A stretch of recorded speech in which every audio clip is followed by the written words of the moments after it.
হৃদ সোজা বাড়িতে চলে আসলো। মিহি শুয়েই ছিল, হৃদ এসে ওকে জড়িয়ে ধরলো। মিহি হৃদের মাথায় আলতো করে হাত রেখে বলল, কি হয়েছে পচালো? চুমু দাও, টেনশনে আছে। কিসের টেনশন? চুমু দাও, আগে বলো। আগে চুমু দাও, দাও না। মিহি হৃদের ঠোঁটে টকটা চুমু দিল। হৃদ হেসে বলল, বাহ, ভালোই তো উন্নতি হয়েছে। আগে চুমু চাইলে গালে দিতে, এখন না বলতেই ঠোঁটে। মিহি কিছুটা লজ্জা পেয়ে গেল। ও কি ইচ্ছে করে দিতে চেয়েছে? ভুল করে হয়ে গেছে। হৃদ মিহিকে নিজের দিকে ঘুরিয়ে নিয়ে বলল, তুমি শুধু আমার, মনে থাকবে? কার বলো তো? মিহি বলল, তোমার। এই তো, জান বাচ্চা সব বুঝে। এখন চুমু দাও। মিহি চুমু দিল। হৃদ বেরিয়ে গেল, অফিসে কাজ আছে। মিহিকে বলল আজকে ওরা ডিনারে যাবে। মিহি যেন সন্ধ্যার দিকে তৈরি হয়ে থাকে। এই বলেই হৃদ চলে গেল। আজকে একটু কাজের চাপটা বেশি। হৃদ কিছু ফাইল চেক করে ওগুলোতে সাইন করে দিল। এর মধ্যেই দরজায় একজন নক করলো। হৃদ তাকিয়ে দেখে কল্পনা এসেছে। হৃদের মুখে বিরক্তির ছাপ দেখা গেল। কল্পনা হৃদের কাছে এসে বলল, হৃদ, একটু কথা ছিল। কি কথা? সেদিন আমার বউয়ের কাছে পিটুনি খেয়ে শেখা হয়নি, আজকে আরো চাই? না হৃদ, আমি আমার ভুল বুঝতে পেরেছি, আমাকে ক্ষমা করা চায় না। এই বলেই কল্পনা হাউমাউ করে কান্না শুরু করলো। হৃদ মহা মুশকিলে পড়ে গেল। এভাবে কান্না করলে মানুষ কি ভাববে? দেখুন, এটা কান্না করার জায়গা না। আপনি প্লিজ আসতে পারেন। হৃদ, আমাকে কিছু সময় দেবে? আমার ব্লাড ক্যান্সার ধরা পড়েছে, হয়তো বেশি দিন বাঁচবো না। মরে যাওয়ার আগে নিজের ভুলের ক্ষমা চাইতে আসলাম, আমাকে প্লিজ ক্ষমা করে দাও। হৃদ ওর কথা শুনে কিছুটা নরম হলো। বলুন, কি বলবেন? হৃদ, এখানে বললেই বিষয়টা কেমন দেখায়, আমরা বরং একটা ক্যাফেতে গিয়ে বসি, কফি খেতে খেতে বলবো, চলো। আমার অত টাইম নেই, এখানেই বলুন। প্লিজ হৃদ, একটা কথা রাখো। হৃদ কিছুক্ষণ ভেবে রাজি হয়ে গেল। ওরা একটা ক্যাফেতে গিয়ে বসলো। কল্পনা হৃদকে কেঁদে কেঁদে ওর মনের কথাগুলো বলে। হৃদের কাছে কথাগুলো শুনতে খুব বিরক্ত লাগছে, কিন্তু আশেপাশে মানুষ বলে কিছু বলতে পারছে না। হৃদ কল্পনাকে বলল, আমি আপনাকে শুরু থেকেই বোনের নজরে দেখি। আমার ঘরে বউ আছে, আপনি ভালো দেখে বিয়ে করে সুখে সংসার করুন। এভাবে বলো না হৃদ, আমি তোমাকে ভালোবাসি, অনেক ভালোবাসি। এই বলেই কল্পনা হৃদের হাতের উপর মাথা রেখে কান্না শুরু করে। হৃদ ওকে ছাড়ানোর চেষ্টা করছে, কিন্তু কিছুতেই হৃদের হাত ছাড়ছে না। এই দৃশ্য মিহি দূর থেকে দেখতে পায়। হাতে থাকা ফুলের তোড়াটা হাত থেকে পড়ে যায়। মিহি অভ্রের সাথে ফুল পট্টি এসেছিল হৃদের পছন্দ মতো ফুল নিতে। ভেবেছিল ফুলগুলো দিয়ে ঘরটা সুন্দর মতো সাজাবে, কিন্তু ফুল কেনার পর ফুলপট্টির অপোজিটে একটা ক্যাফেতে হৃদের সাথে একটা মেয়েকে বসে থাকতে দেখে মিহির পৃথিবী ঘুরে উঠল। চোখ দিয়ে আগুন বের হচ্ছে। মিহি দেখো, ওইটা হয়তো হৃদের কোনো ক্লায়েন্ট হবে, তুমি রাগ করো না। না, ওইটা কোনো ক্লায়েন্ট না। সেই দিন ওই মেয়েটাকে আমি মেরেছিলাম, কিন্তু আজকে পচালো ওকে নিয়ে ক্যাফেতে বসেছে। বাহ। অভ্র কিছুটা অবাক হয়ে বলল, মেরেছিলে মানে? ওইটাই কল্পনা? মনে হচ্ছে গিয়ে গলার উপর পা তুলে দিই, কিন্তু আজকে আর কিচ্ছু বলবো না। যেই মানুষটা আমার রাগের মূল্যই দেয়নি, তাকে আর কিছু বলার নেই। এই বলেই মিহি ছুটে গেল। অভ্র দৌড়ে হৃদের কাছে গিয়ে বলল, ভাই, তোকে আর এই মহিলাকে টুইঙ্কেল একসাথে দেখে ফেলেছে, এখন রেগে মেগে অস্থির। হৃদের হাত পা কাঁপতে শুরু করলো। কল্পনা হৃদের হাত ধরতেই হৃদ টেনে একটা থাপ্পড় মেরে দিল। খবরদার, দলডলে মারাবেন না। বালা, আপনার জন্য আমার বউ ভুল বুঝলো। এখন বাসা গেলে কি করবে? হৃদ ছুটে বেরিয়ে গেল। অভ্র কল্পনাকে মুখ ভাসিয়ে বলল, শখ কত? বুইরা ধামড়ি বয়সে খুকি শাস্তে আমার বুন্তর হাত ধরে কান্না মারাচ্ছে, ফালতু বুইরা বেডি। এই বলে অভ্র হৃদের পেছন পেছন চলে গেল। এইদিকে কল্পনা বলে উঠল, হোয়াট? আমি বুড়ো ফালতু ছেলে, তোর বিয়ে হবে না দেখিস, অকালে মোর বিশালা। অভ্র পিছন থেকে চিল্লিয়ে বলল। Same to you. কল্পনা রাগে দুঃখে চলে গেল। এদিকে হৃদ মিহির পেছন পেছন এসে বলল, প্রিন্সেস, প্লিজ ভুল বুঝো না। বিশ্বাস করো, আমি যেতে চাইনি। ওনাকে ব্লাড ক্যান্সার ধরা পড়েছে, আমাকে কিছু বলতে চাই, তাই গিয়েছিলাম। মিহি তেড়ে এসে হৃদের গলা ধরল। ওর জন্য এত দরদ তোমার? তো যাও না, ওর কাছে যাও। পা ধরে, পাখি রাগ করো না, আর কখনো এমন করবো না। ধ্বংস করে দেব সব। এই বলেই মিহি তেড়ে গিয়ে কাঁচের একটা গ্লাস ফেলে দিল, এরপর একটা ফুলদানি ফেলে দিল। একটা কাঁচের টেবিল ছুঁড়ে মারলো হৃদের পায়ের কাছে। মিহির এইরকম রাগী মূর্তি দেখে হৃদের গলা শুকিয়ে গেল। মিহি তাণ্ডব শুরু করে দিয়েছে, একের পর এক জিনিস ভাঙছে। হৃদ না পেরে নাটক করে মাটিতে পড়ে গেল। এতদিন বউ ওর ভয়ে নাটক করে মটকা মেরে পড়ে থাকতো, এখনো বউয়ের ভয়ে নাটক করছে। ভাবলেই হাসি পায়। হৃদকে পড়ে যেতে দেখে মিহি ছুটে হেসে হৃদের মাথা ওর কোলে রাখে। কি হয়েছে তোমার? পচালো, চোখ খুলো না। মিহি কান্না করতে করতে কথাগুলো বলল। মিহির কান্না দেখে হৃদ একটা চোখ খুলে দিল, এরপর টুক করে ওর গালে নাকে চুমু খেয়ে দিল। শান্ত হব, এত রাগ করতে নেই। তোমার কি ব্যথা করছে? না জান, ব্যথা লাগেনি। মিহির কান্না দেখে হৃদ একটা চোখ খুলে দিল, এরপর টুক করে ওর গালে নাকে চুমু খেয়ে নিল। মিহি আর কিছু বলল না। হৃদ মিহির হাত ধরে ওকে সব খুলে বলল। মিহি সব কথা মনোযোগ দিয়ে শোনার চেষ্টা করলো, এটা ওর ছোট থেকে অভ্যাস। হৃদ কোনো কথা বললে সেটা মনোযোগ দিয়ে শোনা। মিহি আজকে হুট করে হৃদকে জিজ্ঞেস করলো, তোমার নিশির কথা মনে আছে? কোন নিশে? নাটক করো না পচালক, তুমি ওর সাথে প্রেম করেছো। ছি, ওর কথা মনে নেই, তবে শুনেছি ওর সাথে একটা টাকলু আঙ্কেলের বিয়ে হয়েছে। ও, তার মানে ওর খোঁজও রেখেছো? বাহ, ভালো। তুমি তো ওর কথা জিজ্ঞেস করলে প্রিন্সেস, আর খবরটা আমাকে বাবা দিয়েছে। মিহি মুখ ফুলিয়ে চলে গেল। হৃদ ওর পেছন পেছন ঘুরছে। মিহি হৃদকে বলল, অনেকদিন রামপ্রসাদ আঙ্কেলের কাছে যাওয়া হয়নি, আজকে চলো ঘুরে আসি। হৃদ বলল, আচ্ছা রেডি হও, আপনাকেও বলি। ও যাবে না? আচ্ছা, তুমি আর আমিই যাই। ওরা দুইজন রওনা দিল রামপ্রসাদ বাবুর বাড়িতে। ওদের বাড়ির সামনে আসতেই হৃদের গায়ে কাঁটা দিয়ে উঠল। প্রায় বহুদিন পর এই বাড়িতে আসা, কত স্মৃতি জড়িয়ে আছে বাড়িটায়। ইস, দিনগুলো কত তাড়াতাড়ি চলে গেছে। হৃদ বাড়িটার দিকে দেখে মিহির দিকে তাকিয়ে বলল। আমি ওর ছোট্ট প্রিন্সেসটাকে খুব মিস করছি। মিহি হালকা একটা হাসি দিয়ে রামপ্রসাদের ঘরের দিকে এগিয়ে গেল। দরজা নক করতেই রামপ্রসাদ দরজা খুলে গেল। মিহি আর হৃদকে দেখে উনি অনেক অবাক হলো, সাথে ভীষণ খুশি হলো। আবেগে বেচারার চোখে জল চলে এসেছে। মিহির চোখ গেল খাটে বসে থাকা মিষ্টির দিকে। বিধবাদের মতো সাদা রঙের শাড়ি পরে আছে, চোখের নিচে গাঢ় কালো দাগ, মুখটা মলিন হয়ে আছে, শুকিয়ে কঙ্কাল হয়ে গেছে, গায়ে কিছুই নেই। হৃদেরও মিষ্টিকে দেখে মাথা ঘুরে যায়। মিহি আগে অনেক গুলুমুলু একটা মেয়ে ছিল, এখন ওর কি অবস্থা। মিষ্টি মনমরা হয়ে বসে আছে, কপালেও সিঁদুর নেই। রামপ্রসাদ বাবু হৃদ আর মিহির উদ্দেশ্যে বলল, ভেতরে আসো বাবা, এতদিন পর এই বুড়ো বাপকে মনে পড়লো। তোমরা যাওয়ার পর আমার বাড়িটা শূন্য হয়ে গেছিল। মিহি আর হৃদ ভেতরে ঢুকলো। হৃদ রামপ্রসাদের সাথে কথা বলে, আর মিহি গুটি গুটি পায়ে মিষ্টির দিকে এগিয়ে গেল। মিহি গিয়ে মিষ্টিকে জড়িয়ে ধরল। মিষ্টিও মিহিকে নিজের কাছে জড়িয়ে নিল। মিহি আস্তে করে জিজ্ঞেস করলো, কেমন আছো আপু? মিষ্টি কোনো কথা বলছে না, চোখ দিয়ে অনবরত জল গড়িয়ে পড়ছে। মিহি মিষ্টিকে বলল, কেঁদো না প্লিজ, দেখো তোমার ছোট্ট বোনও আজ কত বড় হয়ে গেছে। মিষ্টি বোকার মতো শুধু চেয়ে চেয়ে দেখছে মিহিকে। মিহি মিষ্টিকে এটা ওটা জিজ্ঞেস করছে, কিন্তু মিষ্টি কোনো কথা বলছে না, শুধু চেয়ে আছে। আর আনমনেই ওর চোখ দিয়ে জল পড়ে যাচ্ছে। মিহি বুঝতে পারছে না মিষ্টির হয়েছেটা কি। রামপ্রসাদ বাবু মিহির কাছে এগিয়ে এসে বলল, মারে, আমার মেয়েটার জীবনে অনেক ঝড় বয়ে গেছে। ওর স্বামী অ্যাক্সিডেন্টে মারা গেছে। 10 বছরের একটা ছেলে ছিল, সেও আগুনে পুড়ে মারা গেছে মাসখানেক আগে। আমার মেয়েটা আর কথা বলতে পারে না, কোনো কথা বলে না। কেউ কিছু জিজ্ঞেস করলে শুধু কান্না করে, কিছু বলতে পারে। কত ডাক্তার দেখিয়েছি, কিন্তু কোনো লাভ হয়নি। মেয়েটা আমার সব সময় খাটের এই কোণাতে বসে থাকে। কথাটা বলেই উনি কান্না করতে লাগলো। মিহি আর হৃদ থ হয়ে গেল, ওরাও কথা বলার ভাষা হারিয়ে ফেললো। হৃদ বলল, আন্টি কই গেছে আঙ্কেল? ওনাকে দেখছি না যে।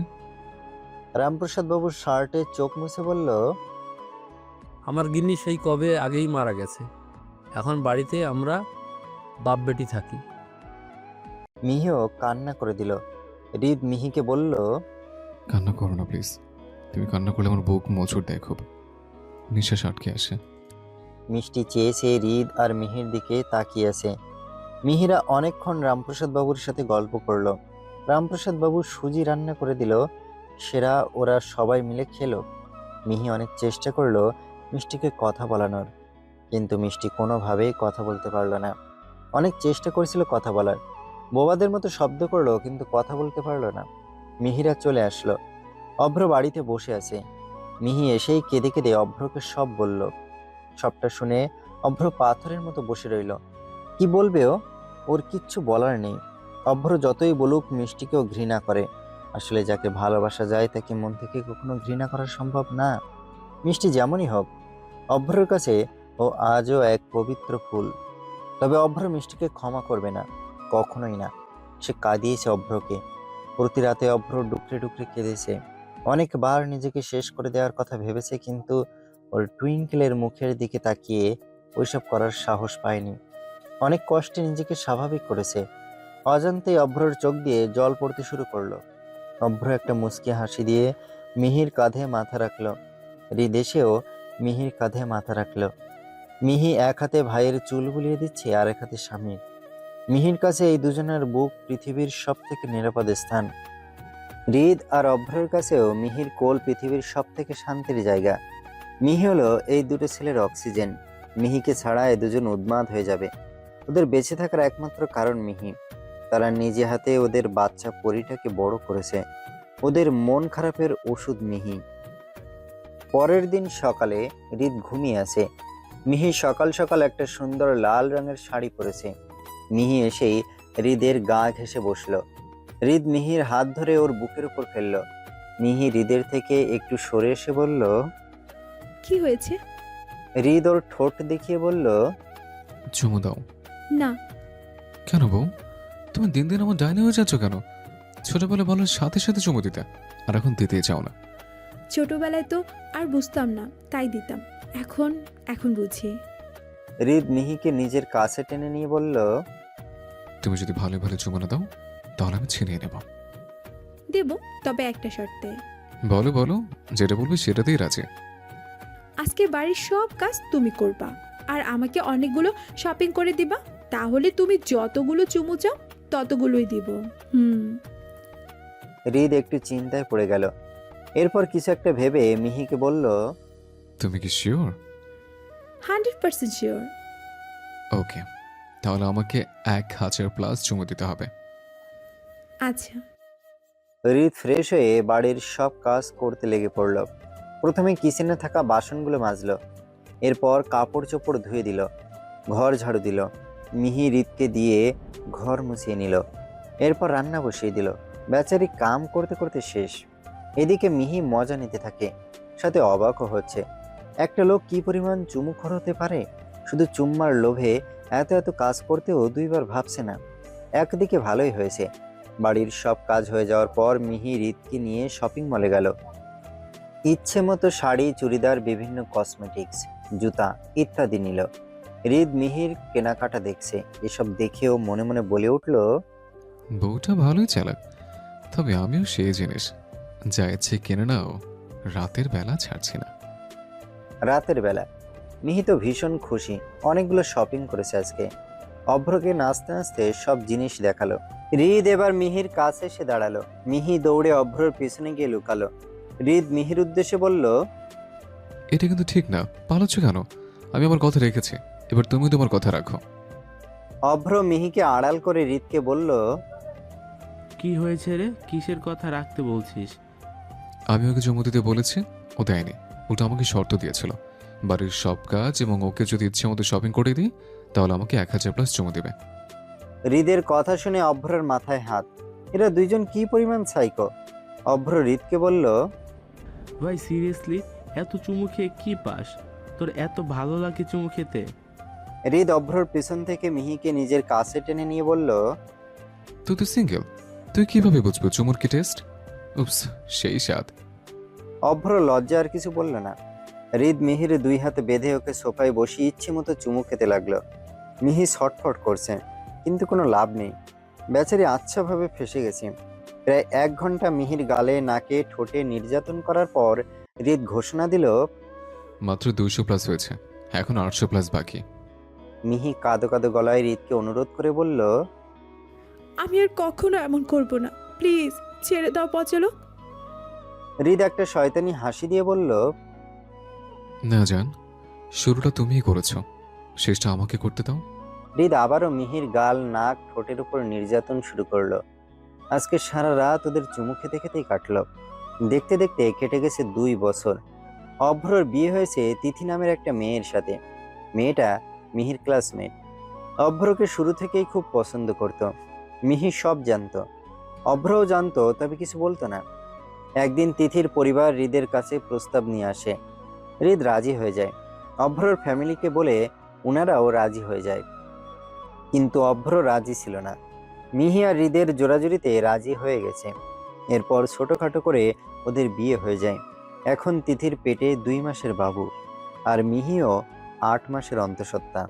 হৃদ এখন মিহিকে এক মুহূর্ত চোখের আড়াল করে না। সব জায়গায় মিহির সাথে যায়, ওকে কোনো কাজও করতে দেয় না। আরাফ রায়হান চৌধুরী তো অনেক খুশি, কিন্তু দুঃখের বিষয় উনি আর আগের মতো চলাফেরা করতে পারে না। হৃদ ল্যাপটপে কিছু কাজ করছে, এমন সময় মিহি গুটি গুটি পায়ে ওর কাছে এসে বসে। হৃদ দ্রুত মিহির কাছে গিয়ে বসে। কিছু লাগবে প্রিন্সেস? একটু বাইরে যাব। কেন, কিছু দরকার? আমাকে বলো, আমি এনে দিচ্ছি। এমনিতে আমার ভালো লাগছে না, একটু ঘুরে আসি। না, এই অবস্থায় যাওয়ার দরকার নেই। প্লিজ নিয়ে চলো, আমার খুব খারাপ লাগছে। এই বলে মিহি কাঁদতে লাগলো। হৃদ মিহিকে শান্ত করে বলল, আচ্ছা যাও, রেডি হয়ে আসো। হৃদ এক হাতে গাড়ি চালাচ্ছে, আরেক হাত দিয়ে মিহিকে ধরে আছে।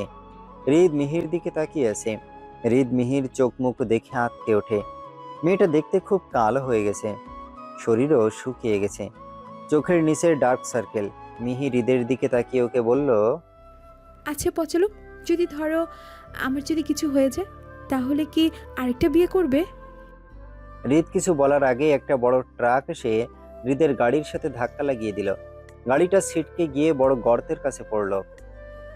30 মিনিট পর মিহি আস্তে করে চোখ খুলল। ওর গোলাপি রঙের শাড়িটা রক্তে মেখে আছে। মিহি ওর কপালে হাত দিয়ে বুঝতে পারে কপালটা ফেটে গেছে। ও আশেপাশে তাকাতেই দেখতে পায় হৃদ মাটিতে পড়ে আছে। মিহি ওর পেটে হাত দিয়ে ধীরে ধীরে হৃদের দিকে এগিয়ে গেল। হৃদের কাছে বসে হৃদের মাথাটা ওর কোলে নিল। হৃদের হাতে কতগুলো কাঁচ গেঁথে রয়েছে। হৃদের মাথা থেকে গলগল করে রক্ত বের হচ্ছে। মিহি হৃদকে বিড়বিড় করে বলল, পচলো, ওঠো, তোমার অনেকখানি কেটে গেছে, চলো ডাক্তারের কাছে নিয়ে যাব। হৃদের থেকে কোনো সাড়া এলো না। মিহি আবারও হৃদকে একইভাবে ডাকতে লাগলো। হৃদ কোনো উত্তরও দিচ্ছে না। মিহি এবার পাগলের মতো হয়ে গেল। মাটি খামছে কান্না শুরু করলো। হুট করেই পেটে প্রচন্ড ব্যথা শুরু হলো। মিহি ওর পেটের ওপর হাত রেখে কান্না শুরু করলো। চারিদিকে রাতের অন্ধকার নেমে এসেছে। হালকা মেঘ ডাকছে, হয়তো বৃষ্টি নামবে। মিহি হাউমাউ করে চিৎকার করে উঠল, প্লিজ ওঠো, আমি তোমাকে অনেকগুলো চুমো দেব, প্রমিস। আমাকে এভাবে ছেড়ে যেও না, আমাদের তো বাবু হবে, তুমি ওর নাম রাখবে না, ওকে আদর করবে না? আমাকে এভাবে কাঁদিও না, আমার পেটে খুব ব্যথা হচ্ছে, আমাকে এভাবে একা রেখে পালিয়ে যেও না, প্লিজ ওঠো না। হৃদের কোনো সাড়া শব্দ আসছে না। এদিকে মিহির পেটে প্রচন্ড পেইন শুরু হয়। মিহি পেট চেপে ধরে চিৎকার করে ওঠে, ব্যথা সহ্য করতে পারছে না। মিহি দেখে হৃদের ফোন গর্তের ভেতর পড়ে গেছে। ওর হাতের কাছে একটা ডাল ভেঙে পড়ে আছে। ও এক হাতে পেট ধরে অন্য হাত দিয়ে ডালের সাহায্যে ফোনটা তোলে। কান্না করতে করতে অভ্রকে কল দেয়। প্রথমবারে অভ্র রিসিভ করে না। মিহি আবারও কল দেয়। অভ্র এবার রিসিভ করে। অভ্র ফোন ধরতেই মিহি হাউমাউ করে কেঁদে ওঠে। জীবনে এতটা অসহায় ও কখনো হয়নি। অভ্র মিহির কান্না শুনে ভয় পেয়ে যায়। কলিজা লাফিয়ে উঠে ওর। মিহি কান্না ভাঙা গলায় সবটা বলে। অভ্র ওর থেকে লোকেশন জেনে নেয়। এরপর ওকে একটু অপেক্ষা করতে বলে। তারপর অ্যাম্বুলেন্সে কল করে দ্রুত বাসা থেকে বেরিয়ে যায়। এইদিকে ঝুম বৃষ্টি নেমেছে। হৃদের নিথর দেহটা বৃষ্টির জলে ভিজে গেল। গায়ে মেখে থাকা রক্ত বৃষ্টির জলের সাথে মিশে যাচ্ছে। মিহিও ভিজে গেল। শরীরের কোণে শক্তি পাচ্ছে না। মাথা ভীষণ ঘুরছে ওর। কোনোরকম টলমল করে উঠে দাঁড়ালো। হঠাৎ মিহির মনে হলো ওর পচালোক ভিজে যাচ্ছে। পচালোকে ঠান্ডা লাগবে। মিহি ওর আঁচল দিয়ে হৃদকে ডেকে দিবে এই ভেবে দ্রুত এগিয়ে যেতে নিল। সামনে একটা বড় পাথরের সাথে পা লেগে উবুড় হয়ে পড়ে যায়। সাথে সাথে মিহির রক্তপাত শুরু হয়। মিহি এত রক্ত থেকে গগন কাঁপানো চিৎকার দিয়ে ওঠে। আজকে মনে হয় সব শেষ। মিহি আর হৃদকে হসপিটালে ভর্তি করানো হয়েছে। ডক্টররা বলেছে হৃদের মাথায় আঘাত লাগার কারণে জ্ঞান হারিয়েছে। তবে চিন্তার কিছু নেই, 24 ঘন্টার মধ্যে জ্ঞান ফিরবে। আর মিহির অবস্থা অনেক বেশি খারাপ। ওনারা বলেছে বাচ্চাটা বাঁচবে কিনা এটা শিওর না। অভ্র আর তিথি বাইরে বসে আছে। অভ্রর হাত অনবরত কাঁপতেই আছে। তিথি অভ্রর হাতের উপর হাত রাখতে অভ্র বাচ্চাদের মতো কেঁদে উঠল। তিথি অভ্রকে জড়িয়ে ধরে শান্ত হতে বলল। আমার টুইঙ্কেলের কিছু হলে মারা যাব আমি। ওর কিছু হবে না তো? ইস, আমি কেন আজকে ওর সাথে গেলাম না? আমি আসলেই একজন ব্যর্থ পুরুষ। তিথি অভ্রর মাথায় হাত বুলিয়ে দিয়ে বলল, শান্ত হও অভ্র, টুইঙ্কেল এবং ওর বাচ্চার কিছু হবে না। একটু পর ডক্টর বেরিয়ে আসলো। ওনার মুখটা মলিন হয়ে আছে। অভ্র উঠে গিয়ে জিজ্ঞেস করলো, ডক্টর কেমন আছে টুইঙ্কেল? ডক্টর একটু গলা কাশি দিয়ে বলল, দেখুন, আমরা চেষ্টা করছি মা এবং বেবি দুজনকেই বাঁচানোর, তবে সেটা সম্ভব না। দুজনের মধ্যে একজনকেই বাঁচাতে পারবো। এখন আপনারাই বলুন কি করব। আর হ্যাঁ, একটু তাড়াতাড়ি জানান, যত দেরি হবে ততই পেশেন্টের জন্য ক্ষতি। অভ্র বলে, আপনি আমার টুইঙ্কেলকে বাঁচান প্লিজ ডক্টর। আমার টুইঙ্কেলের যেন কিছু না হয়। আর আপনি আমাকে কথা দিন ও যেন একটু ব্যথা না পায়। ওকে একটু ব্যথা দিবেন না, আমাকে কথা দিন আপনি। এই বলে অভ্র ডক্টরের হাত জড়িয়ে ধরে। অভ্রর পাগলামি ডক্টর খুব অবাক হয়, সাথে খুশিও হয়। আপনি পেশেন্টের কে হন? ওর ভাই, ওর বাবা। আপনি যা ভাবতে পারেন, আমাকে প্রমিস করুন আমার টুইঙ্কেলকে ব্যথা দিবেন না। ডক্টর মুস্কি হেসে অভ্রর হাত ধরে বলে, আচ্ছা বাবা, আমি তোমার মেয়েকে একটুও ব্যথা দেব না, প্রমিস। এখন একটু শান্ত হও, ওর জন্য দোয়া করো। এই বলেই ডক্টর চলে গেল। মিহি পিট পিট করে চোখ খুলে। পাশেই এক হাত অভ্র আর এক হাত হৃদ ধরে আছে। আর তিথি মিহির পায়ের কাছে বসে আছে। হৃদের চোখ টকটকে লাল হয়ে আছে। অভ্রর চোখ মুখ ফুলে গেছে। অতিরিক্ত কান্নার ফলে এমনটা হয়েছে। মিহি আস্তে করে ওঠে, আমার বাচ্চা, আমার বাচ্চা কই? আমি ওকে দেখতে চাই। কোথায় আমার বাবু? হৃদ মিহির দিকে তাকিয়ে আছে। পাথরের মতো হয়ে গেছে, কোনো কথা বলার শক্তি পাচ্ছে না। তিথি মিহিকে শান্ত করার জন্য বলে, তুমি এতে উত্তেজিত হইও না, মিহি বাবুর কথা পরেও ভাবা যাবে। এখন একটু চুপ করে ঘুমাও। মিহি তিথির কোনো কথা শুনতে নারাজ। ও ওর মতো চিৎকার করেই যাচ্ছে। কি আজব কথা, ওর বাবু হয়েছে ও দেখবে না? মিহি হৃদের দিকে তাকিয়ে বলে, তুমি তুমি দেখোনি আমাদের বাবুকে? আচ্ছা, আমাদের কি বাবু হয়েছে? হৃদ কোনো কথা শুনতে পেল নাকি কে জানে। ও একভাবে মিহির দিকে তাকিয়ে আছে। মিহি হৃদের থেকে কোনো উত্তর না পেয়ে আবারও চিৎকার করে বলল, আজব তো, আমার বাবু কই? আমি দেখতে চাই ওকে। মিহিকে কোনোভাবেই শান্ত করা যাচ্ছে না। এক পর্যায়ে তিথি বলে দেয়, বাবুকে বাঁচানো যায়নি। মিহি থ মেরে বসে থাকে, কোনো কথা বলার শক্তি পাচ্ছে না। হাত পা অবশ হয়ে গেল নিমিষেই। এর মধ্যে নার্সরা ঘরে ঢুকলো। মিহি কাঁপা কাঁপা গলায় জিজ্ঞেস করলো, আমার কি বাচ্চা হয়েছিল? নার্স মিহির দিকে তাকিয়ে বলল, মেয়ে বাবু। আপনার ওকে বাঁচালেন না কেন? নার্স বলল, যে কোনো একজনকে বাঁচানো যেত, আমরা আপনাকে বাঁচিয়েছি। মিহি এবার চিৎকার করে বলল, কেন বাঁচিয়েছেন আমাকে? আমার বাবুকে কেন বাঁচালেন না? ও তো ছোট নিষ্পাপ শিশু, ওকে বাঁচাতেন। নার্স মিহির হাতে ইঞ্জেকশন পুশ করতে যাবে, তখন মিহি নার্সকে ধাক্কা দেয়। ইঞ্জেকশন গেঁথে যায় হাতের ভেতর। মিহি পাগলের মতো আচরণ করতে থাকে। হৃদ ওকে নিজের সাথে মিশিয়ে নিল। কেন এমন করছে জান? মিহি কেঁদে উঠল। আমার বাচ্চাকে ওরা মেরে ফেলেছে। নার্স এসে মিহির হাতে ইঞ্জেকশন পুশ করলো। মিনিটের মধ্যে মিহি ঘুমিয়ে পড়ল। দেখুন, ওনাকে এখন উত্তেজিত করবেন না, আপনার বাহিরে যান। সময় চলে তার নিজ গতিতে। দেখতে দেখতে 2 বছর কেটে গেছে। হৃদ মিহির 1 বছরের মাথায় একটা ছেলে বাবু হয়েছে। হৃদের নামের সাথে মিলিয়ে নাম রাখা হয় ঋষভ। বাবুর বয়স এখন 1 বছর হয়নি। এইদিকে অভ্ররও একটা ছেলে বাবু হয়েছে, নাম রাখা হয়েছে শুভ্র। ঋষভ দেখতে হুবহু হৃদের মতো হলেও চোখগুলো হয়েছে মিহির মতো। তবে মিহির চোখের মনি নীল আর ঋষভেরটা নীলের মধ্যে বেগুনির আভা। হৃদ অনেক খুশি। তবে মিহির প্রথম বাবু নষ্ট হওয়ার পর থেকে কারোর সাথে তেমন কথা বলে না। আগের থেকে অনেকটা চুপ হয়ে গেছে। বাবু মারা যাওয়ার পেছনে সবসময় নিজেকে দোষ দেয়, কিন্তু হৃদ মিহিকে সবসময় বুঝিয়েছে এটা তাদের ভাগ্যে লেখা ছিল। মিহি বাবুকে ঘুম পাড়িয়ে ব্যালকনিতে গিয়ে দাঁড়ালো। আজকে বড্ড মাকে মনে পড়ছে। মিহি তোর মায়ের চেহারাও কখনো দেখেনি, তবে মনে মনে মাকে কল্পনা করে সাজিয়েছে। আজকে মামাকেও খুব মনে পড়ছে, তবে এতগুলো বছর হয়ে গেল মামা বাড়ি থেকে কোনো খোঁজ নেয়নি। হৃদ পিছন থেকে এসে মিহির কোমর জড়িয়ে ধরল, মিহির গলায় মুখ ডুবিয়ে দিল। মিহি হৃদকে বলল, খাবার খেয়েছো? না, খাইয়ে দাও। একা একা খেয়ে নাও, বাবু ঘুমিয়ে আছে, যখন তখন উঠে যাবে। আমিও বাবু, তাই না বেবি? আমি জানি না, খাইয়ে দাও, আর সাথে কিছু চুমুও দাও। মিহি হৃদের গালে টুপ করে চুমু দিল। হৃদ মিহির ঠোঁটে চুমু দিল। মিহি হৃদকে বলল, আমাকে বিয়ে করা তোমার জীবনে ভুল ছিল, তাই না? পরজন্মে একটা ভালো মেয়েকে বিয়ে করে নিও। হৃদ মিহির বাচ্চা বাচ্চা কথায় হেসে দিল। মেয়েটা দিন দিন অবুঝ হয়ে যাচ্ছে। প্রথম বাবুটা মারা যাওয়ার পর মাঝে মাঝেই এমন কথা বলে। হৃদ অনেক বুঝিয়েছে, কিন্তু এই পিচ্ছি বুঝতেই চায় না। হৃদ মিহির কাঁধে মাথা রেখে বলল, পরজন্মে তুমি আবারও আমার কাছে ফুল হয়ে এসো। আমি আবারও তোমাকে ফুল ভেবে কুড়িয়ে নেব। সমাপ্ত।